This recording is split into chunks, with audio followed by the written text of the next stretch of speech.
계속해서 느헤미야서를 통해서 느헤미야의 성벽 재건을 살펴보고 있는데요. 느헤미야가 백성들을 독려해서 성벽을 재건하려고 할 때에 산발락과 도비아가 외부적으로 또 주변 나라들이 일으켜서 공격하죠. 또 비웃고 빈정거리고 상처 주는 말, 두려움을 주는 말로 낙심시킵니다.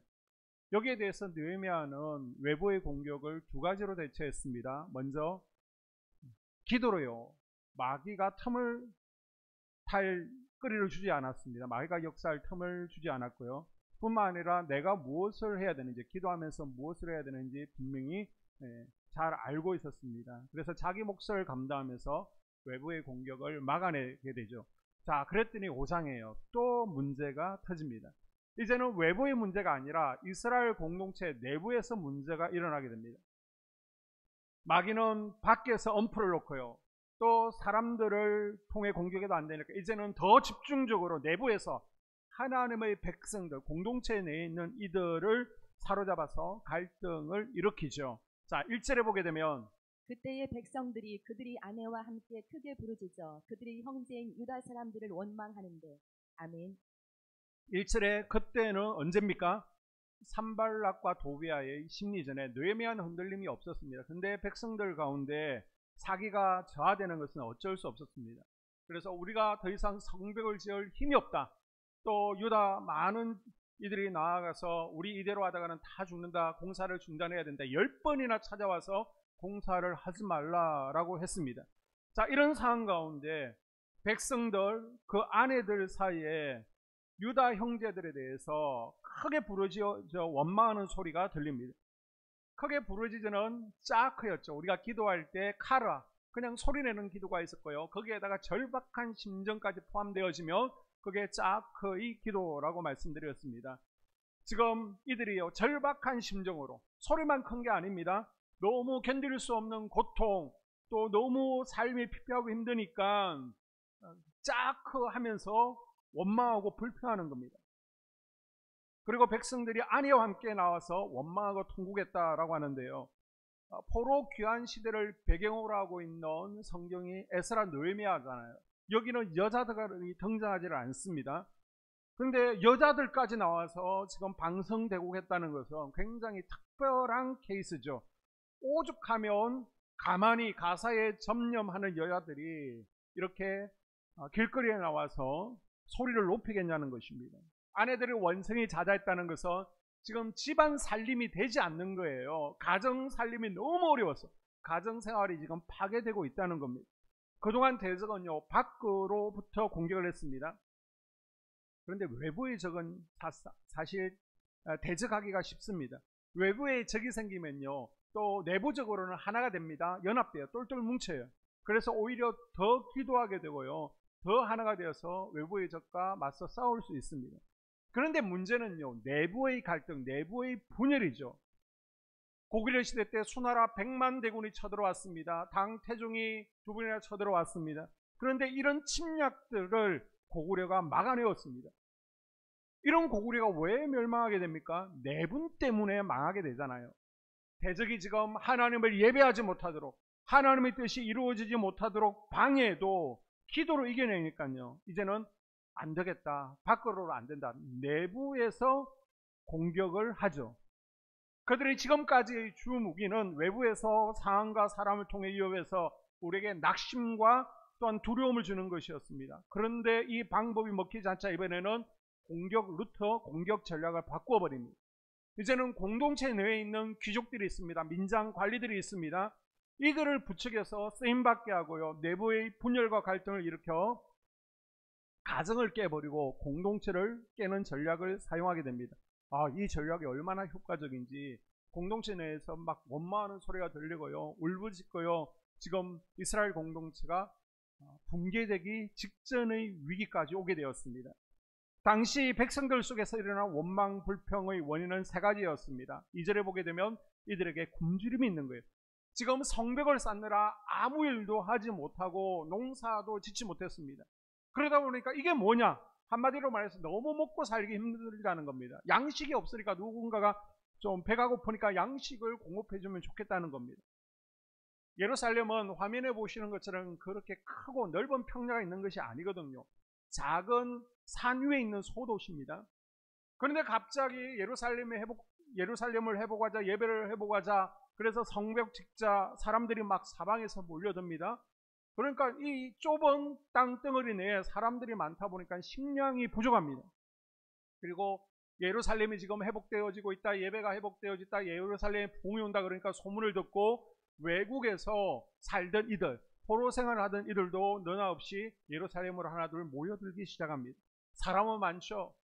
직장은 한정되어 있죠. 농사거리는 없죠. 그러니까 먹고 살기 힘든 것입니다. 그리고 3절에 보게 되면요, 마침 그해 봄에 흉년이 들었습니다. 지금 한 달 전까지만 해도 여기저기 대적들이 막 침입이 있었잖아요. 그래서 창고에 비축된 곡식이 없습니다. 다 털어갔습니다. 이러는 와중에 남자들은 지금 성벽 쌓는 일에 동원되었고요, 아내들에게 봄 추수를 맡겨놓았습니다. 그런데 해필 흉년이 되어서 농사를 망쳐버렸습니다. 집에 있는 아내들은요, 아이들 먹일 양식이 없는 거예요. 그래서 1절에 보게 되면 백성들이요, 남편들이 아내들과 함께 나와서 우리 더 이상 성벽 짓지 못합니다 라고 불평을 하는 겁니다. 또 4절에 보게 되면요, 과도한 세금 문제가 있었습니다. 당시 이스라엘은 어디의 식민지예요?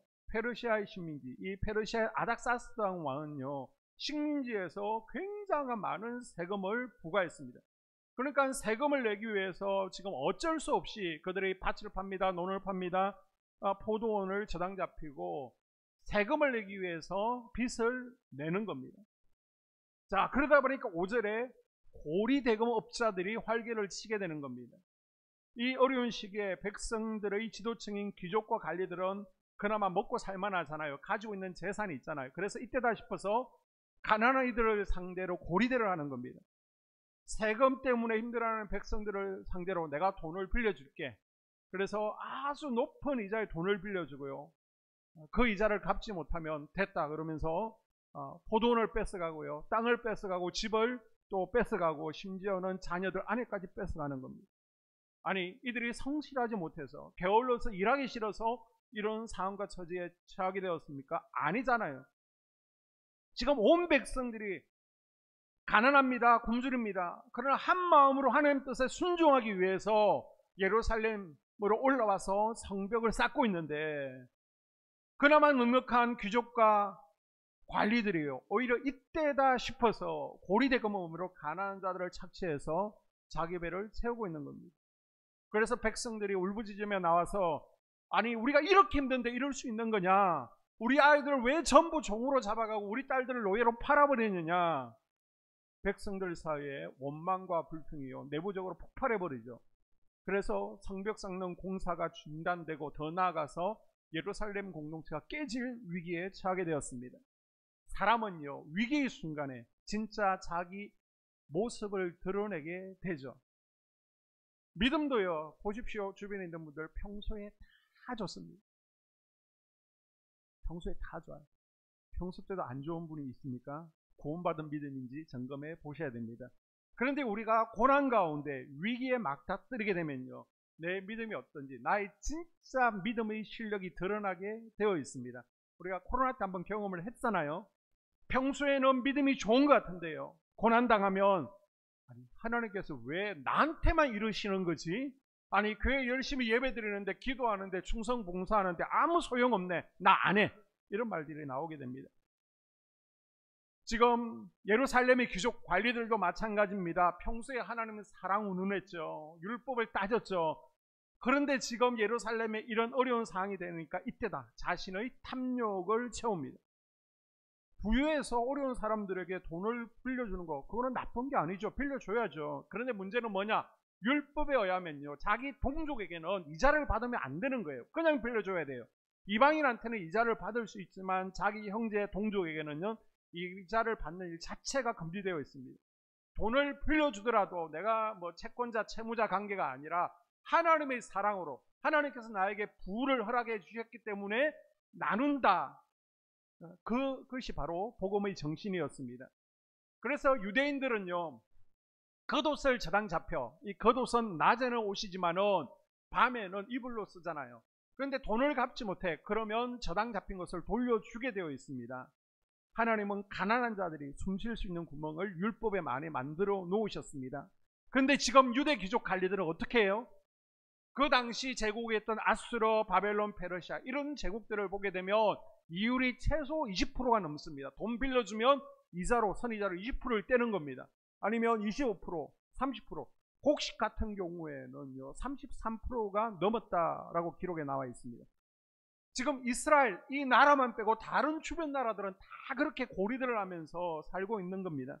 그런데 귀족들이요 하나님의 말씀을 어기고 지금 세상 나라 방식에 따라서 엄청난 고리대금으로 부를 착취하고 있습니다.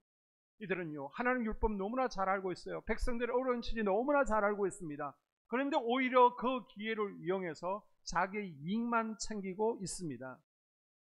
지금 유대 지도자들이요 모범을 보여야 될 지도자들이 세상 사람들과 똑같이 행동하고 있습니다.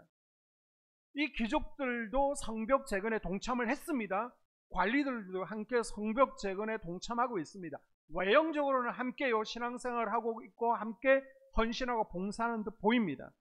그래서 외형적으로는 함께 성벽이 지어져 가고 있지만은 사실 이 귀족 관리들 영혼의 성벽은요 하나도 세워지지 않고 있는 거예요. 옛문, 옛사람 그대로 무너져 있습니다. 분문, 자기 안에 있는 이기심, 탐심 다 갖다 버려야 되는데요 버리지 않고 그대로 가져 있습니다. 하나님 앞에 재건되어져야 되는 보이지 않는 그들의 영적 성벽은요 무너져 있고 외형적인 성벽에만 지금 동참하고 있는 것입니다. 그게 단지 고리대금으로 표출된 것 뿐입니다. 하나님의 백성이면서 여전히 탐욕, 이기심에 가득 차 있었습니다. 자, 여기서 지도자는 이런 내부의 문제가 생겼을 때 어떻게 대처해야 되는가, 어떤 원칙으로 해결해 가야 되는가, 굉장히 중요한 문제죠. 자, 느헤미야 5장은 그것을 보여주고 있습니다. 이렇게 이스라엘 공동체가 아주 와해될 중대한 위기 상황 가운데 느헤미야는요 유대 귀족 관리들과는 다른 방법을 택하게 되죠. 먼저 6절 이하 7절을 보게 되면 기도로 분노를 다스립니다. 내가 백성의 부르짖음과 이런 말을 듣고 크게 노하였으나 깊이 생각하고. 아멘. 잘 들어보세요. 마귀가 우리의 문제를 건드리는데, 그런데 이 태클이 근거 없는 공격입니까? 아닙니다. 근거 있는 사실대로 공격을 하고 있습니다. 백성들이 원망하고 불평하는 것이 근거 없는 이야기입니까? 아닙니다. 이때 느헤미야가 당신들 원망하고 불평하는 것 성경적이지 않아요? 죄예요?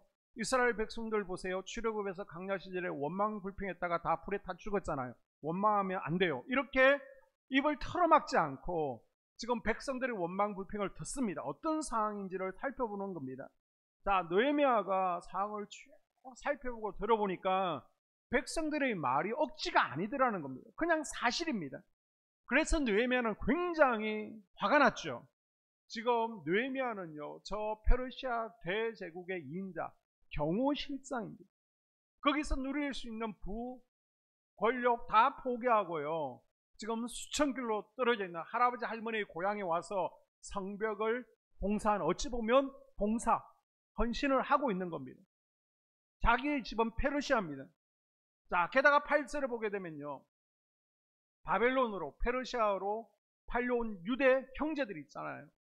그들을 돌아올 때 그냥 돌아온 것이 아니라, 외면한 것이 아니라 자기의 사비를 들여서 사는 겁니다. 노예들 값을 지불하고 사서 그들까지 지금 데리고 페르시아에서 예루살렘으로 돌아와 있습니다. 여러분 신들러 리스트라는 영화 아시죠? 이 신들러는요 자기 소유를 팔아서 독일군에서 값을 주고 유대인들을 뒤로 빼돌리게 되죠. 가만 냅두면 죽습니다. 그래서 자기가 독일인임에도 불구하고 유대인들을 살리기 위해서 자기 개인 사비를 들여서 한 명 한 명 사들이고 살려줍니다. 나중에 마지막에 내가 이 반지 하나를 더 팔았으면 혹시 유대인 한 명을 더 살릴 수 있었을까 안타까운 고백을 하죠. 느헤미야와 그 측근들이 바로 이런 삶을 살았다는 것입니다. 자, 그런데 페르시아에 있는 자신도 이렇게 최선을 다해서 자기 민족을 위해서 헌신하고 있습니다. 재산을 다 팔아 한 사람이라도 더 노예를 사서 왔는데 정작 예루살렘의 주인들, 귀족들과 관리들이 뭘 하고 있습니까? 도로 지금 노예로 팔고 있는 겁니다. 유대 형제들을 노예 매매를 하고 있습니다. 얼마나 화가 나고 그 마음 가운데 회의감이 들었겠습니까? 아니, 내가 어떻게 했는데 나한테 이럴 수 있어? 여러분, 우리는요, 배려한 것, 내가 헌신한 것, 내가 쏟은 사랑 쓰고 있잖아요. 그거 그냥 하는 거 아닙니다. 다 기억하고 있습니다. 내한테 새겨놓습니다. 그래서 내가 베푼 사랑의 크기, 내가 쏟았던 물질, 시간, 에너지 다 기록해 놓는 거예요. 장부에다가. 그래서 상대가 나한테 그만큼 크기로 보답하지 않을 때는요, 원래는 그만큼 서운하고 화낼 일이 아니에요. 그런데 막 분노가 폭발할 때가 있습니다. 내가 이만큼 했는데 나한테 이럴 수 있어? 보상을 얻고 싶어 하는 겁니다. 보상이 자기 기대에 미치지 못하면요, 사람들은 막 분노하고 또 서운해하고 절망하죠. 그런데 느헤미야는요, 지금 화가 났지만 즉각적인 반응을 미루고요, 하나님 앞에 우선 멈춤을 선택합니다. 아멘. 굉장히 화가 났지만 깊은 생각에 빠집니다. 실제로 보게 되면 깊이 생각하고, 원문을 보게 되면요, 사실 생각만 하고 있는 게 아닙니다. 자기 감정을 다스리는 겁니다. 아멘. 지금 부글부글 끓어오릅니다. 그러나 기도로 자신을 다스리는 거예요. 아멘. 감정적으로 일을 해결하지 않고요, 이 문제를 놓고 깊이 생각하며 고민하고 기도하고 있는 겁니다. 아멘. 여러분, 가정에서요, 남편 때문에, 자식 때문에, 아내 때문에 부글부글 끓어오르십니까? 내가 얼마나 수고하고 있는데 도대체 당신은 뭐 하는 거야? 너네들은 아무 소용없어. 끓어오를지라도 기도로 마음을 다스리십시오. 아멘. 기도를 통과한 말만 하셔야 됩니다. 아멘. 자, 이 상황 수습을 위해서 먼저 느헤미야는요, 귀족들, 관리들을 먼저 불러 모읍니다. 그리고 마음의 준비를 시키는 거예요. 그리고 나서 전 백성들을 다 불러 모았습니다. 7절 중반절 이하에 깊이 생각하고 귀족들과 민장들을 꾸짖어 그들에게 이르기를 너희가 각기 형제에게 높은 이자를 취하는도다. 대회를 열고 그들을 쳐서 그들에게 이르기를 우리는 이방인의 손에 팔린 우리 형제 유다 사람들을 우리의 힘을 다하여 도로 찾았거늘 너희는 너희 형제를 팔고자 하느냐. 더구나 우리의 손에 팔리게 하겠느냐 하매 그들이 잠잠하여 말이 없기로. 아멘. 아멘. 지금 성벽 건축하다가 문제가 생겼으니까 빨리 이 문제를 해결해야 되잖아요. 그래서 전체 총독의 권한으로 전체 총회를 열었습니다. 그리고 그 자리에서 귀족들, 관리들 일어서 그래서 막 꾸짖고 야단칩니다. 아니, 어떻게 되어서 이자까지 받으면서 형제들을 괴롭히냐? 그거는 성경적으로 율법적으로 맞지 않다. 지금 바벨론으로 포로로 끌려간 노예들을 힘들게 내가 돈을 주고 값을 치르고 다시 데리고 왔는데 그들을 다시 노예로 팔고 있느냐? 아마 유대인들에게만 판 것이 아니라 돈을 더 주고 이방인들에게도 노예로 팔아 넘긴 것 같습니다. 형제를 팔면 안 된다고 율법에 적혀 있고 이자를 받으면 안 된다고 성경에 적혀 있는데 지금 너희들은 거짓을 하고 있다. 너희들이 하나님을 경외하며 이렇게 살면 안 된다. 많은 사람들 앞에, 전 백성들 앞에서 말씀의 잣대에 비추었어요. 조목조목 잘못을 지적합니다. 여러분, 느헤미야가요, 아무리 총독이라고 할지라도 귀족과 관리들을 향해서 이렇게 책망하고 꾸짖어 말한다는 것은 쉬운 일이 아닙니다. 생각해 보십시오. 지금 느헤미야는요, 성벽 재건이라는 엄청난 목표를 지금 수행하고 있습니다. 그러려고 그러면 사람들이 필요하잖아요. 이 사람을 동원하는 일이라는 것은요, 사람의 마음을 얻어야 되는 것이거든요. 예루살렘 귀족과 관리들이 도와주지 않으면 힘든 겁니다. 절대적인 지지가 필요합니다. 그런데 지금 정치적 실세가 누구예요? 예루살렘 귀족과 관리들이잖아요. 그래서 느헤미야에게 이들이 등을 돌리면 예루살렘 성벽 재건이라는 목표는 어떻게 보면 물 건너 가게 되어 있습니다. 핵심적인 지지층을 잃어버릴 수 있는 중대한 문제입니다. 자, 그러면 느헤미야가 굉장히 정치적 수완이 있다라고 그러면 적당한 선에서 불의를 눈감아 주는 겁니다. 그 다음 지도층 잘하고 있다, 회유하고요. 또 가난한 이들을 달랠 수도 있습니다. 그러나 느헤미야는요, 타협하지 않죠. 느헤미야는 고위관리와 귀족들의 잘못을 지금 만 백성 앞에서 낱낱이 드러내며 책망하고 있습니다. 여러분, 리더에게는요, 따르는 사람들에게 좋은 감성을 갖게 해야 된다는 굉장한 유혹이 있습니다. 생각해 보십시오. 우리 성도님들을 저는 천국 보내는 의무를 가지고 있습니다. 그런데 분명히 잘못하는데 그냥 관계 때문에 잘합니다 그래서 딱 저 세상에 갔는데 천국이 없어. 내가 와보니 천국이 아니야. 그럼 목사님이 나한테 분명히 잘한다고 그랬는데 이거 뭡니까? 책임지세요. 그러면 제가 책임질 수 있습니까? 그래서 제가 그렇게 살면 도저히 안 될 것 같아요. 권사님 그러시면 안 됩니다. 그렇게 신앙생활 하시면 안 됩니다. 듣기 싫은 소리 하면요, 이거는 옳고 그름의 문제를 떠나서 내 마음이 상하고 서운하면요 그냥 등을 돌려버립니다. 목사님이. 그래서 삐지거나 교회를 떠나버립니다. 그래서 리더는요 그냥 제대로 신앙생활을 못해도 못 본 채 하는 겁니다. 성도들이 듣기 좋은 소리를 해야 되는, 이게 늘 리더의 유혹이죠. 설교도 그렇습니다.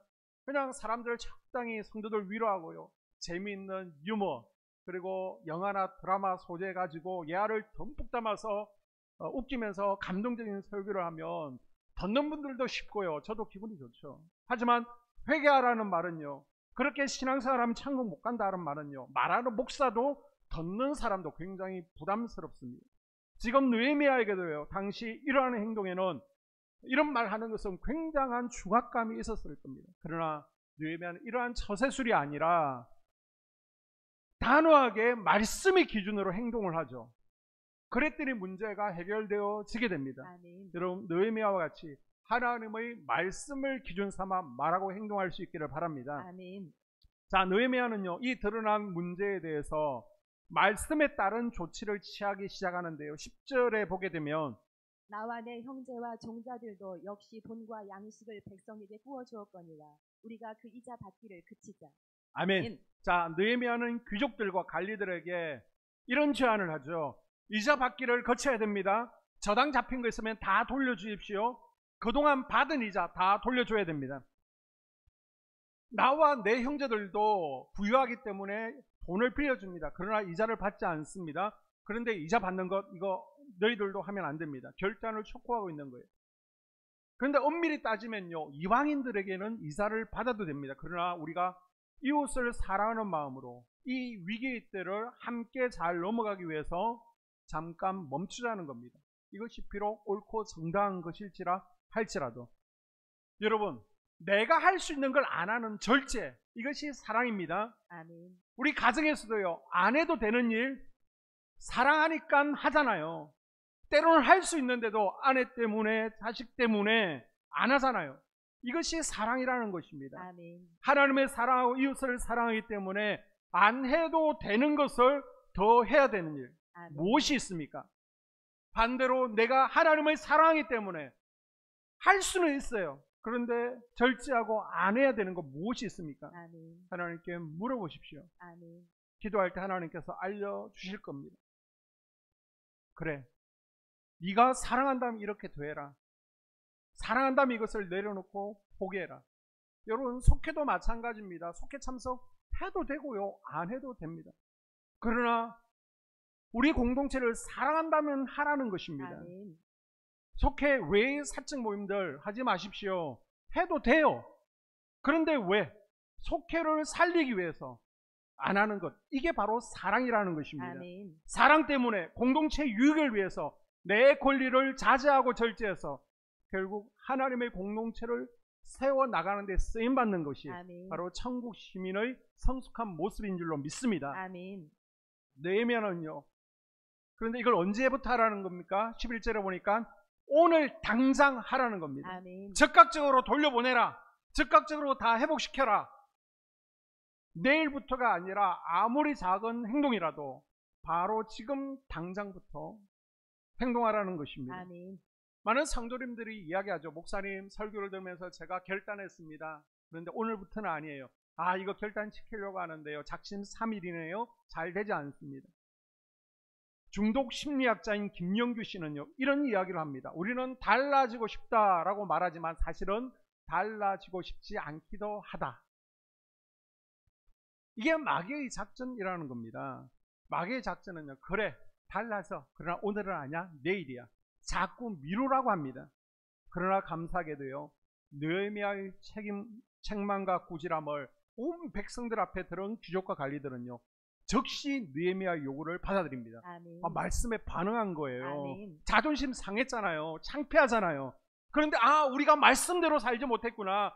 우리가 하나님을 경외하는 삶을 살지 못했구나. 이제 말씀대로 준행할 것을 약속합니다. 아멘. 그리고 그 맹세를 지켜나가는 겁니다. 아멘. 사단 마귀는요, 외부의 공격이 통하지 않자 내부의 분열, 지도자 관리들을 통해서 성벽 재건을 방해하고 이 공동체를 깨부리려고 했지만 지도해야 돼요. 말귀를 알아듣네요. 아멘. 들리는 것이 복입니다. 아멘. 말귀를 알아듣는 귀족 또 관리들을 통해서 또 한 번 대적의 공격은요, 실패로 끝이 나게 됩니다. 아멘.